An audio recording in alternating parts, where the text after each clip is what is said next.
This video is sponsored by Surfshark. To understand how this phone became one of the most popular of all time, it helps to remember that not too long before its debut, mobile phones were basically bricks with antennas. So when the Motorola StarTAC hit the scene 25 years ago, with a footprint smaller than an audio cassette and a design straight out of Star Trek, it upended the entire industry. From clip-on accessories to unauthorized sequels to lawsuit-spawning knockoffs to branded companion products to bizarre revivals as late as the mid-aughts, it's no exaggeration to say that the StarTAC launched the era of the fun phone.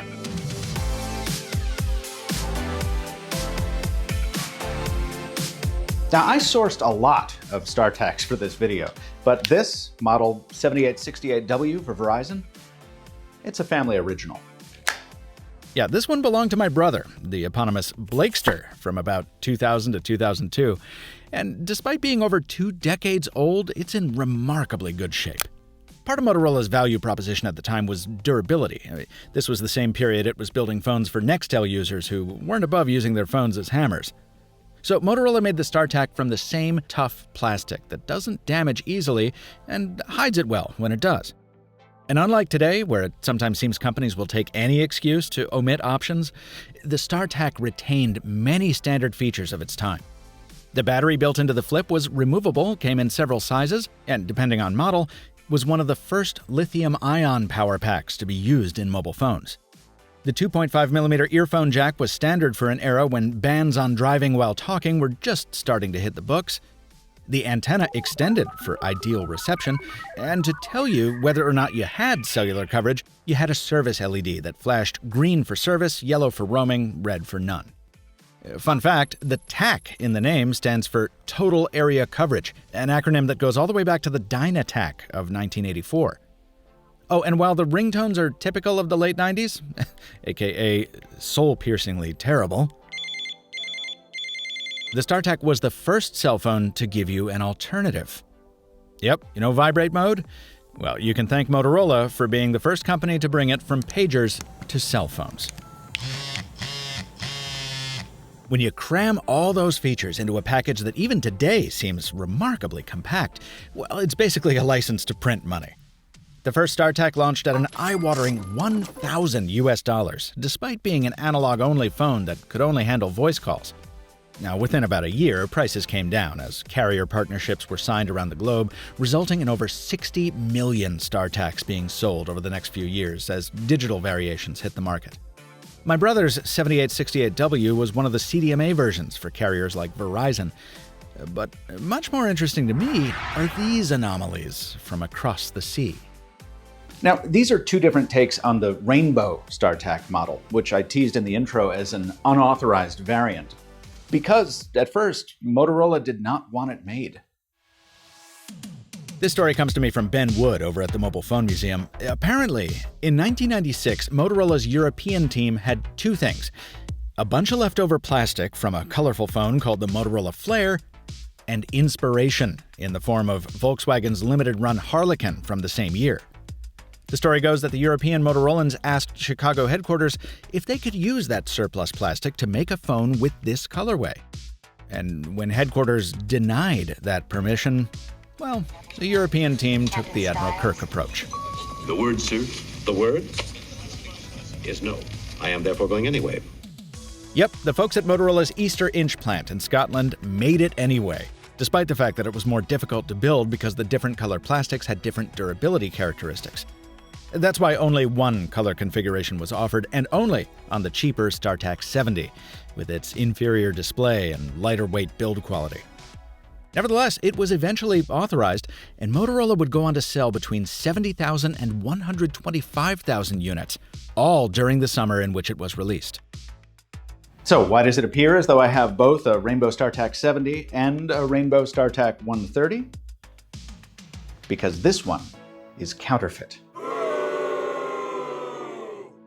Yep, the StarTAC legend is so widely worshipped even a quarter century later that a robust market exists for fake StarTACs, of which this is one. That's also true of other vintage brands, such as the Razr, by the by, so as always, I urge you to be vigilant when shopping for mobile artifacts like this.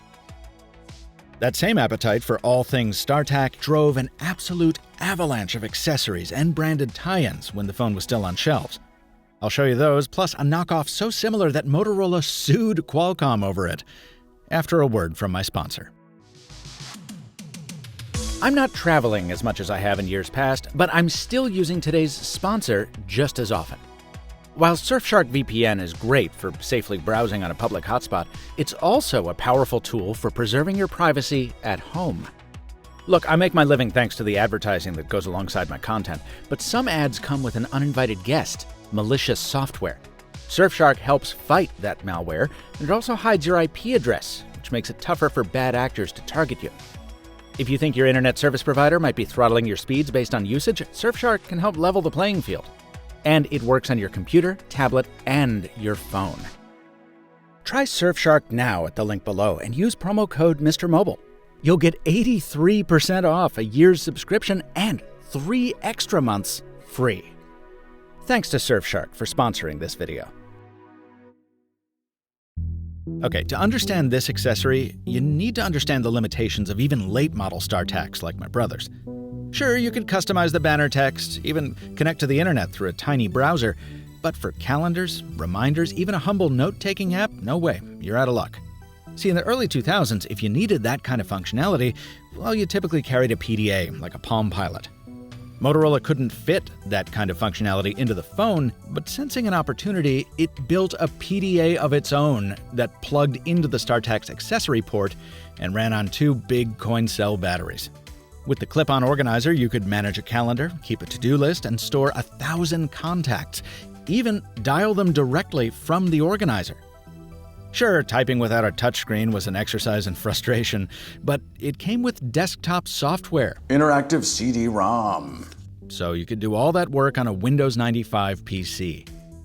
There's not much more to this thing. I just love how Motorola's approach to this early phase of smartphone development was to literally build a PDA that you could clip to the back of the phone. It's perfect. Other companies got in on the fun in weirder ways.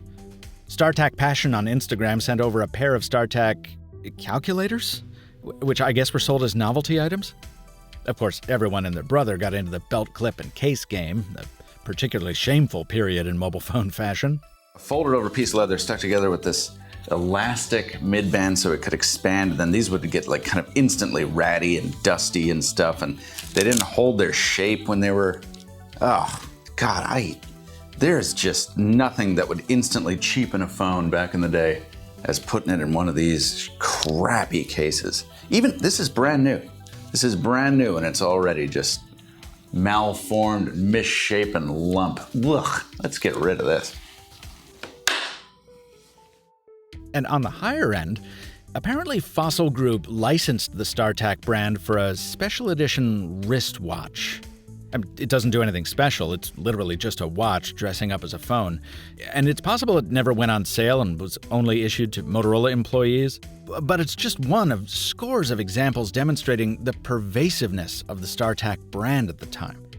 And in a true snake eating its own tail kind of thing, I probably don't need to remind you that the StarTAC was the first phone to come close to replicating the flip-top communicator from the original Star Trek series of the 60s.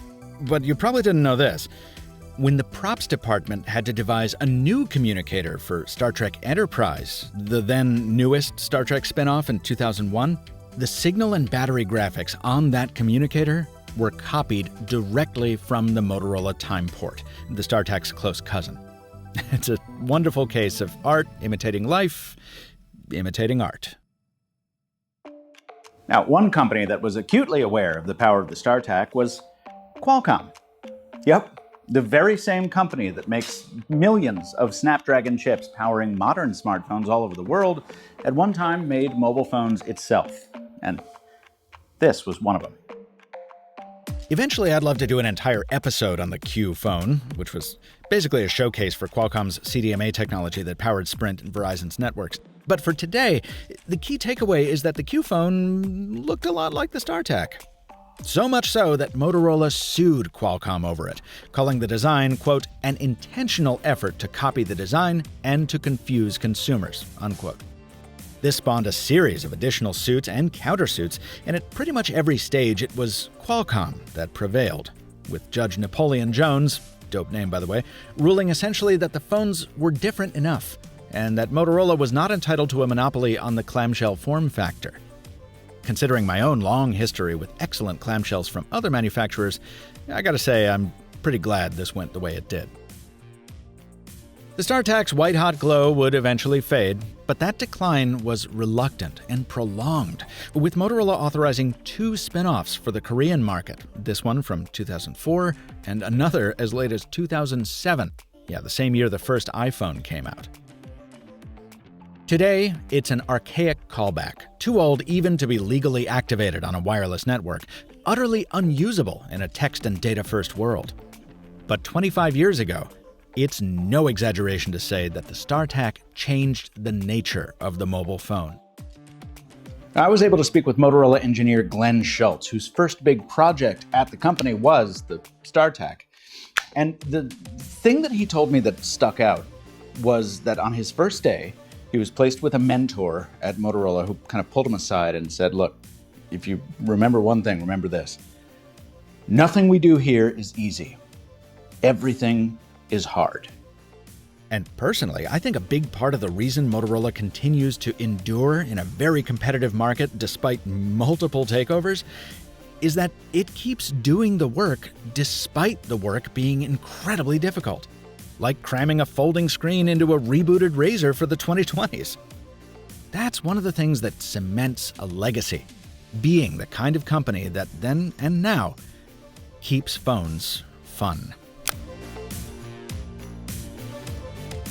Special thanks to Ben Wood of the Mobile Phone Museum, mobilephonemuseum.com, and also to David Chow, the Blakester, StarTAC Passion on Instagram, who sold me a ton of this stuff, and Motorola, which arranged that interview with Mr. Schultz.